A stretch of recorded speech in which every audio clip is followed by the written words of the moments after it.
Is there a specific age when we are the happiest? It's a question people ask surprisingly often. Many assume that the happiest time in life must be youth, when we have more energy, fewer responsibilities, and the whole future ahead of us. Others believe true happiness comes later, when life becomes more stable and we gain more perspective. So the real question is, at what age are we actually the happiest? Scientists have been studying this for many years. Some of the largest global studies on happiness have analyzed data from hundreds of thousands of people across different countries and age groups. Interestingly, the results often show a similar pattern. Happiness throughout life tends to follow what researchers describe as a U-shaped curve. In simple terms, people usually feel quite happy when they are young. Their happiness often drops during middle age, and then it gradually rises again later in life. In early adulthood, typically in the late teens and early 20s, many people report relatively high levels of happiness. This stage of life is often full of exploration and new experiences. People are discovering who they are, forming relationships, pursuing education, or starting careers. The future still feels wide open and full of possibilities. That sense of freedom and opportunity can create a strong feeling of optimism and excitement about life. However, as people move further into adulthood, things tend to change. Responsibilities begin to accumulate.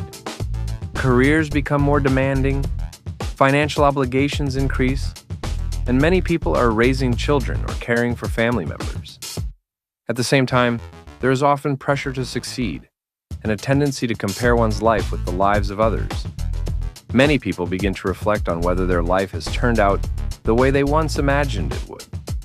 Because of this combination of stress, responsibility, and reflection, researchers often find that the lowest point of happiness occurs somewhere between the ages of about 40 and 50. This stage is sometimes associated with what people call a midlife slump. It doesn't necessarily mean a dramatic crisis. More often, it's a quieter realization that life is complex, expectations change, and not every dream from youth will happen exactly as planned.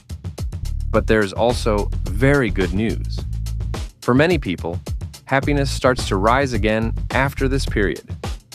Studies consistently show that people in their 50s, 60s, and even 70s often report higher levels of life satisfaction than they did in middle age. In fact, many older adults describe feeling calmer, more content, and more emotionally balanced. There are several reasons why this might happen.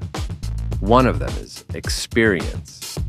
As people grow older, they usually become better at understanding what truly matters and what doesn't. Problems that once felt overwhelming may seem smaller in hindsight. Life experience often brings perspective. Older adults also tend to develop stronger emotional regulation. They often worry less about other people's opinions and feel less pressure to constantly prove themselves. This emotional stability can make it easier to appreciate life as it is, instead of constantly chasing the next goal. Another fascinating discovery from long-term research is that happiness is strongly connected to relationships. One of the longest studies ever conducted on human well-being followed participants for decades and found that the single most important factor influencing happiness was not wealth, fame, or career success. It was relationships. People who maintain close, supportive connections with family, friends, or partners tend to report much higher levels of happiness throughout their lives. Feeling connected, understood, and supported by others has a powerful impact on overall life satisfaction. All of this suggests that the question, "What age are we happiest?" doesn't have a single simple answer. While statistics show general patterns, every person's life follows a slightly different path. For some people, the happiest years may be their early adulthood. For others, it might be the time when they build a family or achieve personal goals. And for many people, happiness grows stronger later in life, when there is more clarity, balance, and freedom. Perhaps the most encouraging lesson from these studies is that happiness is not tied to one specific age. It's not a single peak moment that appears once and then disappears forever. Instead, happiness evolves as we grow and change. Different stages of life can bring different kinds of fulfillment. And if it sometimes feels like the best years are already behind you, research offers a surprisingly hopeful message. For many people, the happiest years of life may still be ahead.